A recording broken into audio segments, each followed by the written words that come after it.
WTVM News Leader 9. We put my bed over on top of us, all of us kids, and everybody was in the corner. And then my little brother comes in running and says, "Hey, it's for real. You know, we need to get down. It's not a joke." The weather outbreak leaves more than a dozen dead. We'll take a look at the destruction left behind across the nation's midsection.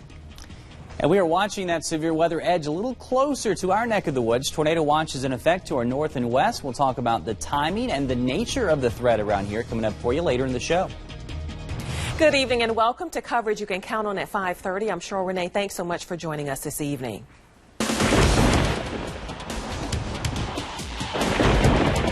Weather is the main topic today across the South and Midwest. What started as a relatively tame tornado season turned deadly over the weekend. Officials say at least 14 people are dead in 3 states.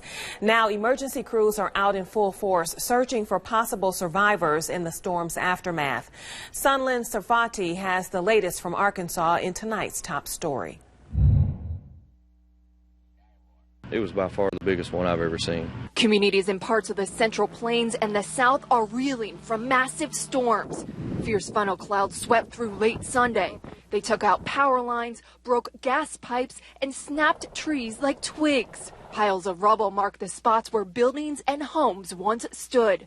The next thing I know is my little brother pushing everybody in the bed and getting on top of the mattress. We hear nothing but windows breaking, wood going through the walls. There are more than 30 confirmed reports of tornado damage. The National Weather Service says a tornado as long as a half-mile wide roared through Mayflower, Arkansas, forcing authorities to shut down part of Interstate 40. The storm-packed winds estimated at 130 to 150 miles per hour. Rescue workers are scrambling to reach any survivors. This morning they started a very thorough and deliberate concentrated search and rescue effort. That's going to go through most of the day today. The governor of Arkansas, Mike Beebe, issued state disaster declarations for the hardest hit counties. Any tornado is bad, particularly if it's a direct hit on something. But just looking at the damage, this may be one of the strongest that we've seen, leaving many residents to pick up the pieces and try to move on. We have tornadoes all the time, and you just don't think that it's going to happen to you, and it does. In Mayflower, Arkansas, I'm Sunlen Sarfati reporting. We're joined now by Chief Meteorologist Derek Kincaid to talk about what's happening in states like Arkansas and Kansas. And we see the damage left behind after the storms, but what does that mean for us here in Georgia and Alabama? Well, that entire system is moving in our direction. It's the same storm system, but we know that in the local area, the ingredients for tornadoes can vary quite a bit. And by the time everything heads down into our neck of the woods, we don't think things will be as intense as they were last night in Arkansas, or as intense as what folks in Mississippi are seeing today. In fact, around here right now, the forecast is calling for a great evening ahead for you. There's some more videos from that damage again from back in parts of Arkansas yesterday. Let's go over to TrueView Max now. We'll show you the radar view out there, and we just have some light showers here in our neck of the woods. Looks like one heavier shower's pumped up there on Highway 280 just now near around Smith Station. That's heading off to the north and to the east, but nothing for us for the evening hours or for the nighttime hours tonight. By far the worst of the weather at the moment through parts of northwest Alabama into parts of central Mississippi, where they are dealing with numerous supercell thunderstorms. These typically produce the worst kinds of weather, the heaviest rains, the possibility for tornadoes as well, and we have numerous tornado warnings across parts of Mississippi and some of those extended into parts of northwest Alabama. But all of this is going to stay to our north and west for now. Our temperature trend looking good for you for the evening hours. The big rain threat, the storm threat, doesn't get here until after 3 or 4 o'clock in the morning, and that will last at times through the day Tuesday. So no issues out there in the evening hours, but again, as we go into the nighttime hours and then into Tuesday morning, that's when we'll have the risk of some showers and storms. Some of those may be severe, and we're going to talk about exactly what those threats are going to be here for the local area coming up for you later on in the show. Cheryl. All right, Derek, we'll see you soon. Locally, emergency responders are urging people to be ready as this deadly system makes its way into our communities overnight and into tomorrow. News Leader 9's Elizabeth White is back in our East Alabama newsroom with some severe weather safety tips you may not know about. And it starts with a bike helmet, right, Liz? That's right. You know, Cheryl, most every family member has a few bike helmets or hard hats laying around their home. So go ahead and find them before this bad weather gets to town, because emergency responders say putting on a helmet like this on you and your children can be the difference between life and death. It may look silly, but hey, if something were to fall on you, could be the difference between being injured, being killed, or being able to survive. Protect your head. That's the advice coming out of the Lee County Emergency Management Agency as severe weather approaches East Alabama. Bike helmets offer protection for you and your kids while riding out the storm. Take a book. If you don't have a helmet, open it up, put it on your head, cover your neck, and hopefully that will protect you in case something were to fall on top of you. If severe weather strikes at school, backpacks work great. Same deal. Put it over you, get tied up against the wall, and protect your head and your neck. the safest part of your home is in a basement or first floor, in an interior bathroom or closet with no windows. We know that from case study after case study that up against a load-bearing wall, preferably, is the best location to survive. Getting under a large cushion can add an extra layer of protection, and wear shoes at all times to protect your feet if you have to climb out of the rubble.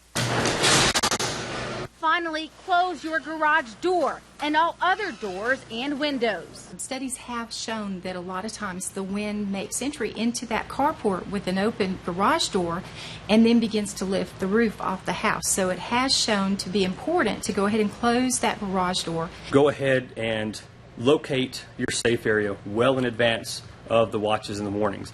That's not the time to be thinking about what can I do. That's the time to be thinking this is what I will do.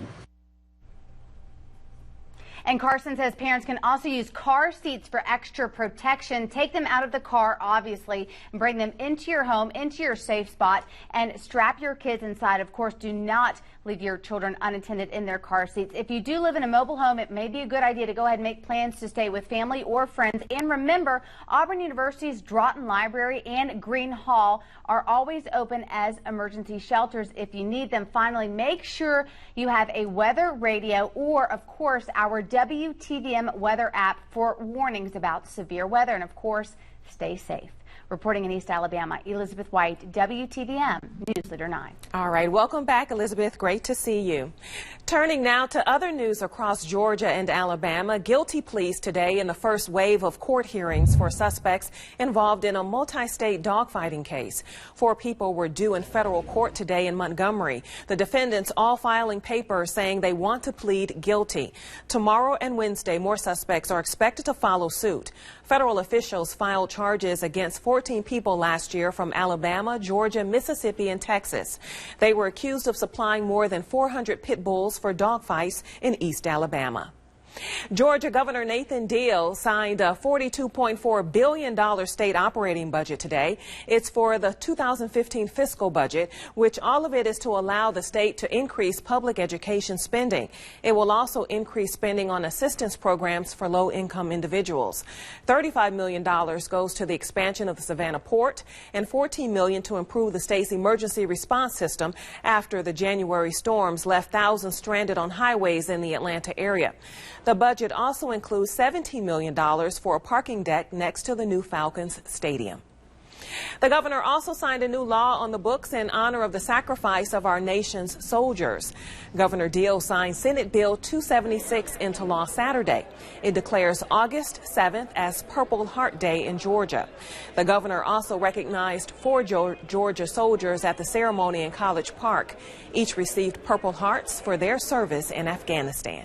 It's just good that we're being recognized because it gives us a chance to shout out the rest of our soldiers that didn't get wounded but still did just as much work as we did. Now don't forget, it's August 7th, Purple Heart Day, which will be an annual celebration. Happening this weekend, a special charity event to raise awareness about lupus. The inflammatory illness happens when the body's immune system attacks tissues and organs. It affects more people than AIDS, cystic fibrosis, MS, and sickle cell combined. To educate the community and also raise money for research, News Leader 9 is helping sponsor a charity event along with our media partners from Clear Channel Radio. I had booked one of my junior models, which is Simone Crawford, and she will be a singer. Also, I had booked someone named Matthew Sanchez, and he's an impersonator of Michael Jackson. And then also there is one spoken word poet, which is Richard White, and he goes by Shake the Poet, so he would be there as well. The Lupus Live charity fundraiser is this Saturday, May 3rd at 7 p.m. There will be food, prizes, and gifts. The event benefits the Georgia chapter of the Lupus Foundation of America. For tickets and information, you can call the number on your screen, 704-651-2987, or visit our website, WTVM.com. Coming up on News Leader 9 at 5:30, researchers may have found a reason for you to fill up on more coffee. Find out why.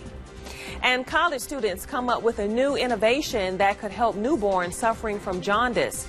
We'll explain when News Leader 9 returns.